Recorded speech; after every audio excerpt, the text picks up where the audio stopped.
Last week, a husband and wife were having breakfast together, and she was reading the newspaper as they were eating.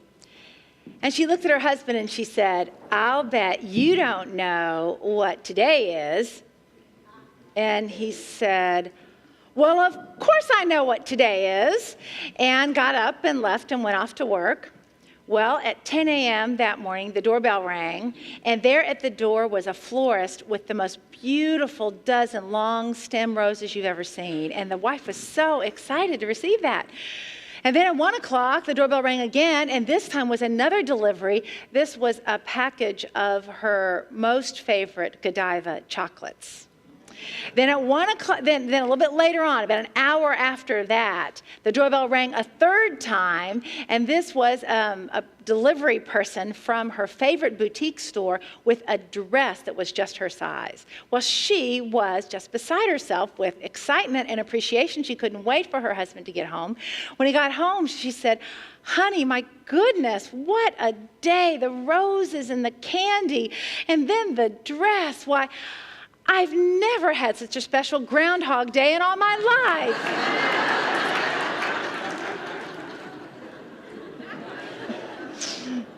Yes, the groundhog came out. He saw his shadow. That means 6 more weeks of winter. But I got to tell you, if it's 6 more weeks like the last 6 weeks, I'm all for that, right? It has been great. And today is Super Bowl Sunday. So how many of you are rooting for the Giants? Wow. All right. How many of you are rooting for the Patriots? How many of you are rooting for the commercials? Okay. And how many of you don't care? But wait a minute. Now, you might just care if you realize that this could be the last Super Bowl ever.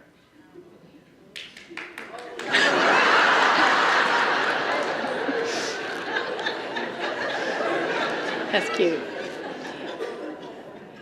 You know, there are those who are saying that 2012 is a momentous year. There are those who are saying that come December 21st of this year, the world's going to end. And that just might mean no more Super Bowl commercials. Our topic today is the year 2012, because you've been hearing things that I've been hearing. And I decided I wanted to do some research. What is all the excitement about? Why is it that so many different people, some of whom I very much respect, say that this is a momentous year?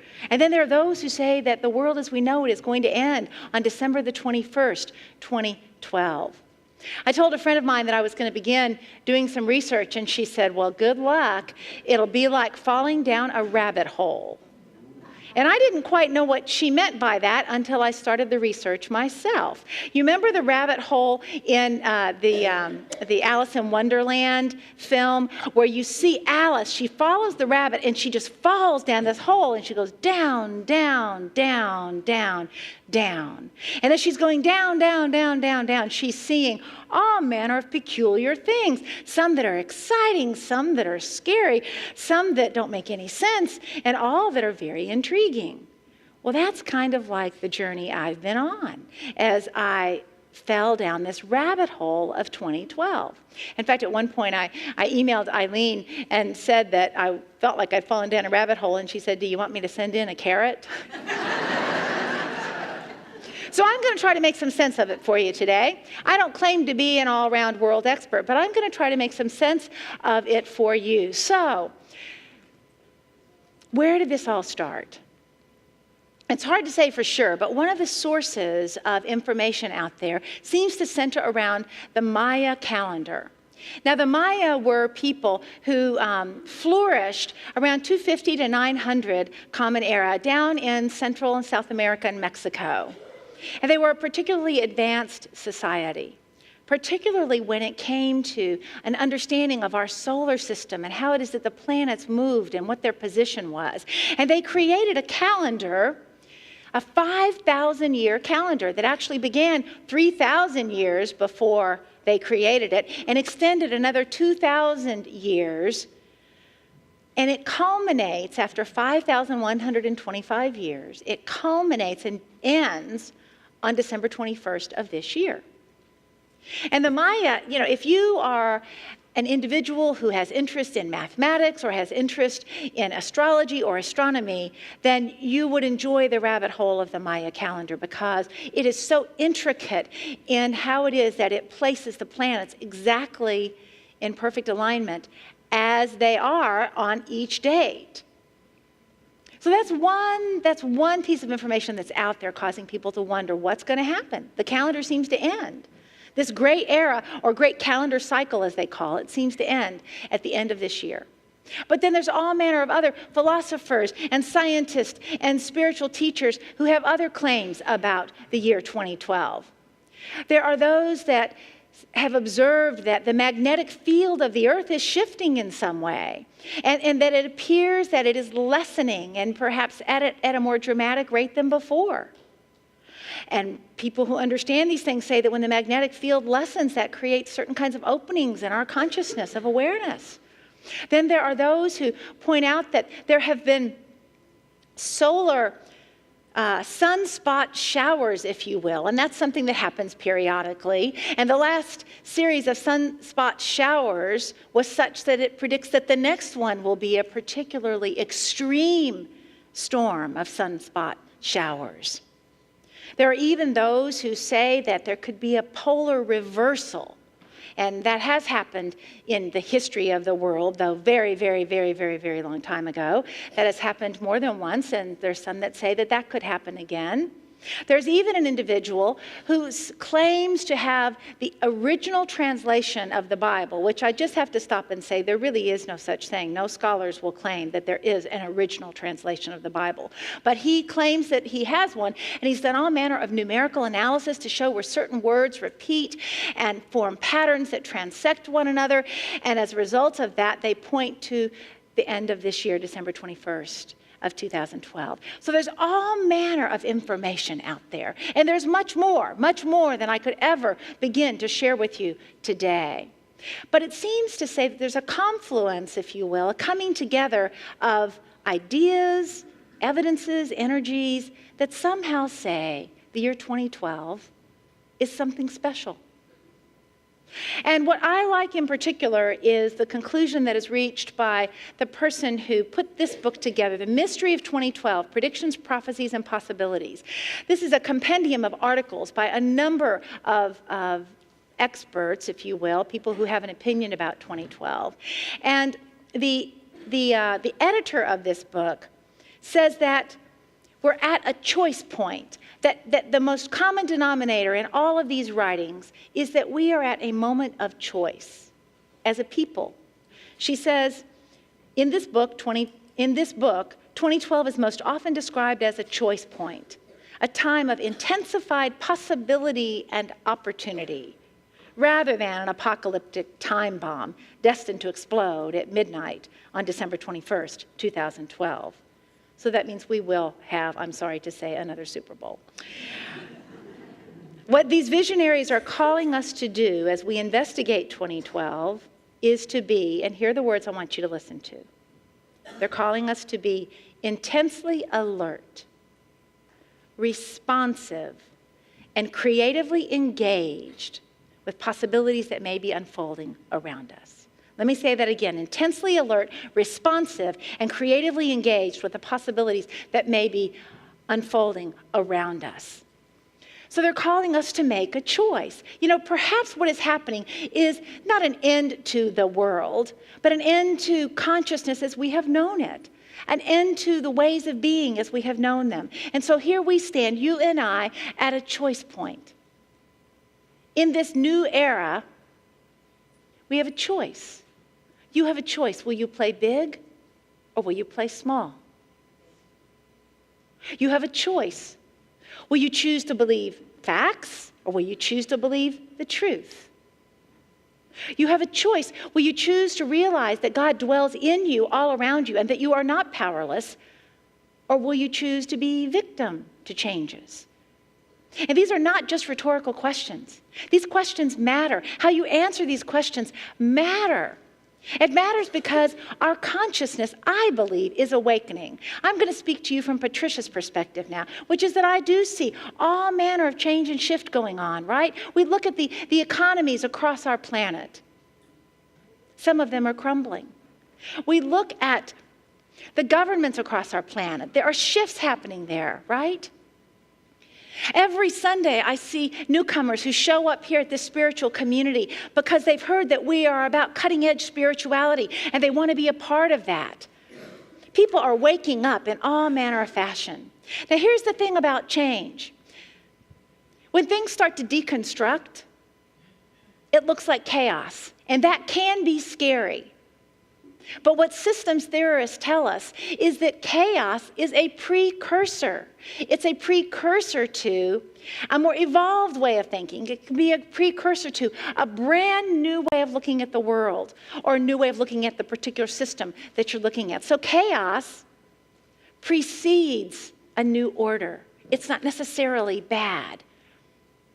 So we have a choice as to how we look at things that might look chaotic, might look like they're crumbling apart.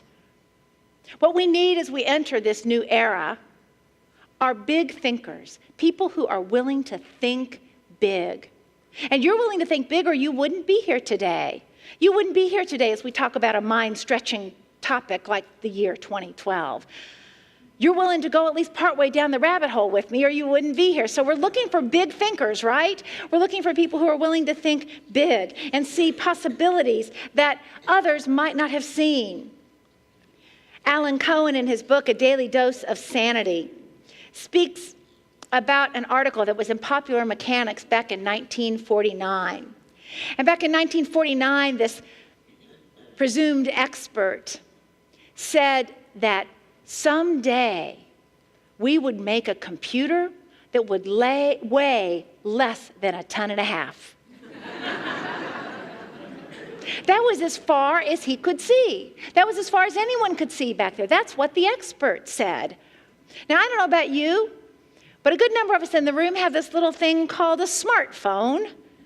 And I dare say that our smartphone can do more than some of those 2-ton computers, right? He was, by some mathematical calculation, 5,000 times off in his prediction, right? He couldn't see. You see, the point I'm trying to make is that right now, even the best that you can see may be 5,000 times less than what can really happen. And so I'm calling on you to think big today. I'm calling on you to ask yourselves, just imagine, that life partnership, that loving life partnership that you're seeking. Just imagine if it came to you 5,000 times more loving and more fulfilling than you can even imagine right now. And when you pray for peace for our planet, just imagine if peace, the peace that evolves, could be 5,000 times more profound than what you can even see. So we're calling on big thinkers. We're calling on big thinkers to sit in a room where others are saying it can't be done, and to say, yes, it can be done. It hasn't been but a couple of months ago that right here in this room, on an evening, we held a prayer service. There were about 150 people or so who were here. And you were invited to share your prayer requests, and everybody in the room then held them with you and for you. And I led a prayer on behalf of whoever it was that had stated a prayer request. And one of the people in the room asked that we pray that a little child who was in a coma wake up. There was such a palpable energy in the room at that time that I began to pray. But I want you to know, I want to confess to you that there was a little voice sitting on my shoulder, and that little voice said, Patricia, you're not really going to do this, are you? You're not really going to pray for that child to wake up. That's never going to happen. That little voice was on my shoulder. But that little voice was drowned out by the Holy Spirit that was active and alive in this room and active and alive in me. And so we prayed. We prayed for that little child whom none of us knew to wake up. The woman who asked me to offer that prayer told me that while we were praying during that hour-long prayer service, the child began to move for the first time. since having gone into the coma. And that child is today in rehabilitation and under recovery.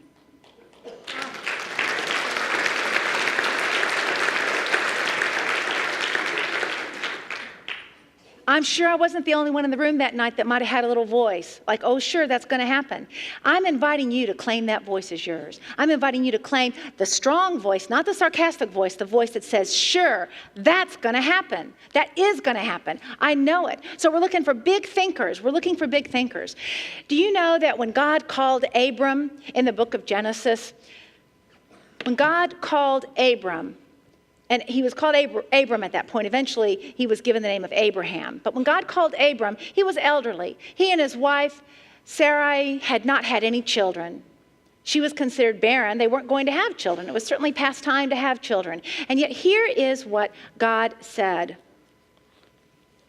God calls Abraham out to look at all the land. And God says to Abram, raise your eyes now and look from the place where you are.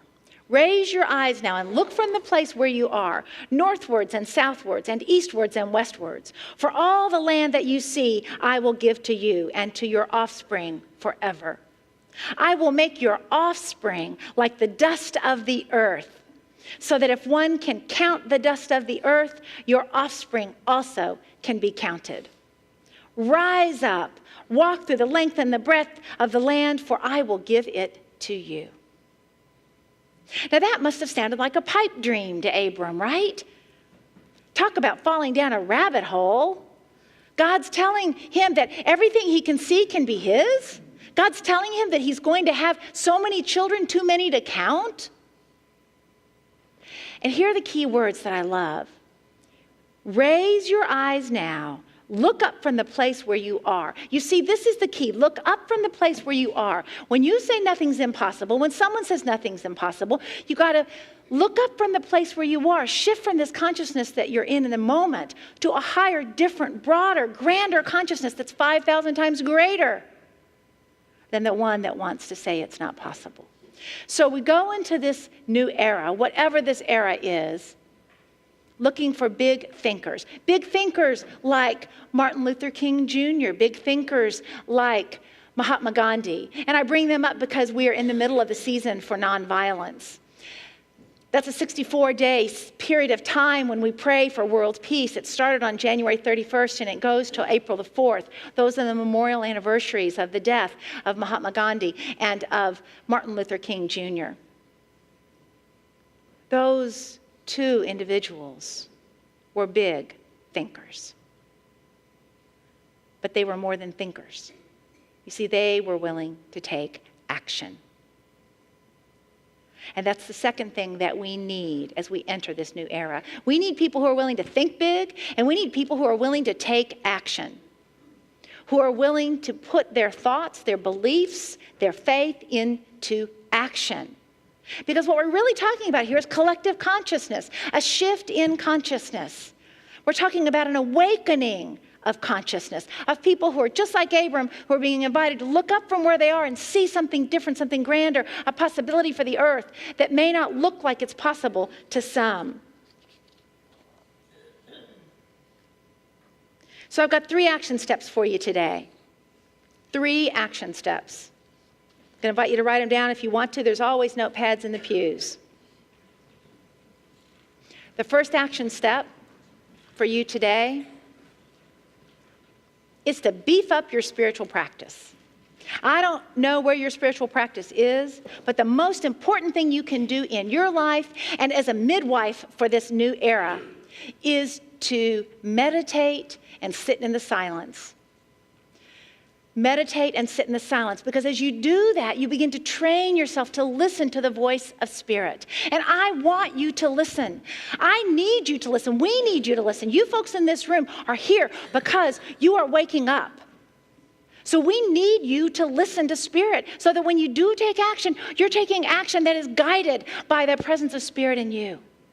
So if you don't have a meditation practice now, then I invite you to make a commitment to daily listening to God, daily meditation. And if you've not had one before and you don't know how to do that, just call any of the spiritual counselors here, call any of the ministers. We will be happy to visit with you and help you get that started in your life. Time in the silence every day. That's what will help give birth to this new era.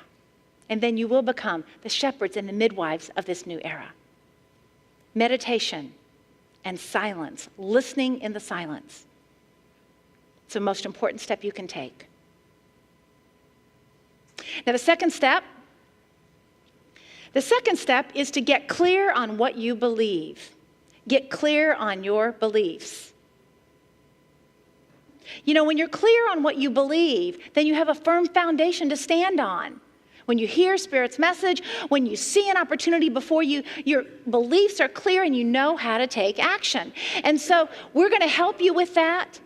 You know, our theme for this year is Discover the Power Within You. And one of the ways we're going to help you discover the power within you and discover and claim your beliefs is with a series that starts on February the 26th, and it's called What Do You Really Believe? What do you really believe? What do you really believe about God? What do you really believe about the Bible? What do you really believe about original sin and heaven and hell and what happens when you die? We're going to be talking about those subjects on Sunday morning. And then we're creating small group circles that you can choose to join in so that you can dialogue with others. Because here's what I've learned. What I have learned is that the way to get clear on your own belief is to converse with others about it. Not just to read it in a book, but to have conversation. Because you'll hear something somebody else says, and it will ring so true in your heart that you'll know that you've always believed it, right? Or you'll know that you absolutely do not believe it. And that's okay too. We'll make clear what it is that unity teaches, but then you've got to find your own way, your own foundation of belief. My daughter, who's 29, said, "Oh, Mom, I want to participate in that." She said, "I don't know what I believe." She's not alone. Most of us don't really know until we have the courage to ask the questions. And since you're also going to be meditating and listening daily as you go through this series and as you participate in the group circles, my goodness, you will get very clear on what you believe. And that will ground you. And then the third step is to pray. Now, you may think I already talked about prayer in the first step, but I'm talking about a different kind of prayer here. In the first step, we talked about meditation and sitting in the silence. Now I'm talking to you about prayer, where you direct your focused attention to pray for this world of ours, to pray for this beautiful planet of ours. We don't know what is unfolding in this planet and around it, but we are going to hold the collective consciousness for this planet. We're going to pray for this world. I'm inviting you to hold in prayer this world and to pray in your own life as well. You know, this weekend I wanted to write a prayer for you. I wanted to create a prayer statement that we could all hold because we know there's such power to collective prayer. And then I had one of those aha moments that hit me. I don't have to write a thing. We've already got the prayer. Maybe you recognize these words. Centered in God, I celebrate a world of peace, harmony, and abundance for all. Centered in God, I celebrate a world of peace, harmony, and abundance for all. Maybe you know that prayer. I hope you do. Maybe it sounds familiar to you because that's the vision statement for Unity Church of Overland Park. And that prayer was not written by one person. That prayer statement, that vision, was discerned by a whole group of people after much prayer. They were asked this question: what is the highest dream that you have for our world? What is the greatest dream you can conceive for our planet? They were asked to go to the 5,000th power. You know, what is the greatest dream you can conceive? And this is what our congregation discerned as our vision, the highest dream: peace, harmony, and abundance. Those three words are so powerful. So when you are praying for your son who seems to have lost his way, you pray these words: peace, harmony, and abundance for my son. And when you're sitting in a room of people and somebody says, that can't be done, you inwardly affirm peace, harmony, and abundance. I am centered in God and I celebrate a world of peace, harmony, and abundance for all. No limits. And I'm asking you to make a commitment to pray this prayer once a day, every day, on behalf of our planet, on behalf of our world. If you hear there's conflict in a particular part of the world, you affirm peace, harmony, and abundance. If you hear there's famine in a particular part of the world, you affirm peace, harmony, and abundance. Centered in God, I celebrate a world of peace, harmony, and abundance. Would you say that with me? Centered in God, I celebrate a world of peace, harmony, and abundance for all. And now let's say it again, this time with your eyes closed. Centered in God, I celebrate a world of peace, harmony, and abundance for all. Will you memorize that? Will you memorize that and take that into your heart? Because over 600 people have been here today hearing this message, and the message will spread to many, many others who listen to this message online.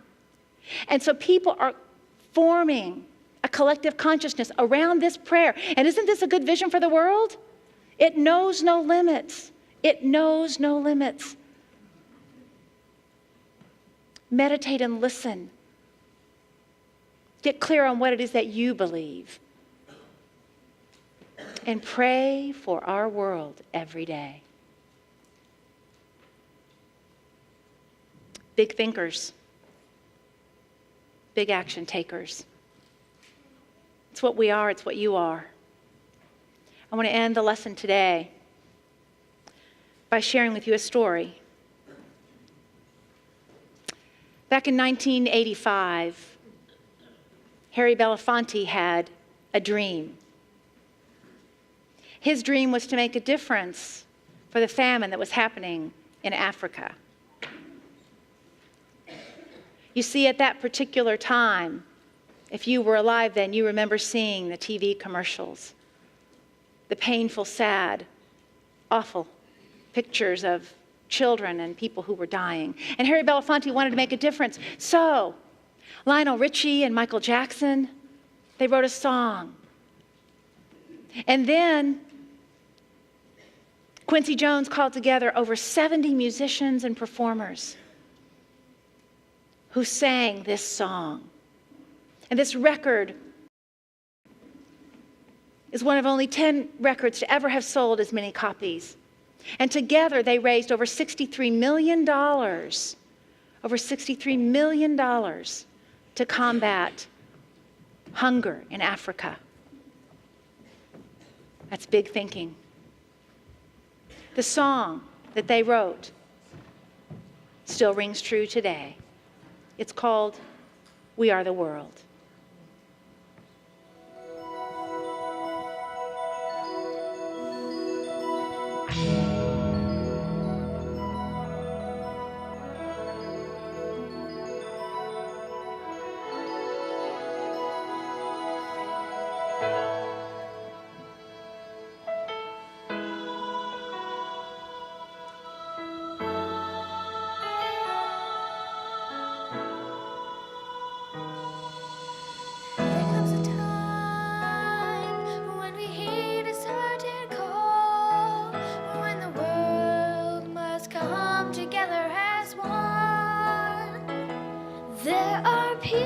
Dying, and it's time, lend a hand to life, the greatest gift of all.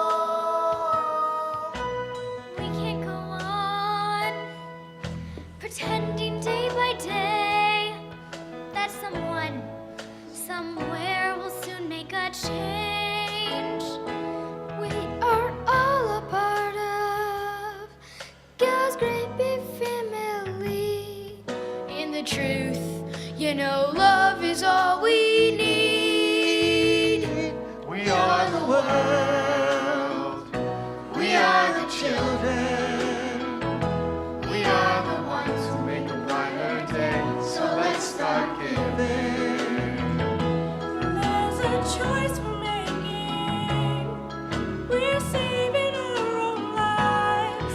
It's true, we make a better day, just you and me.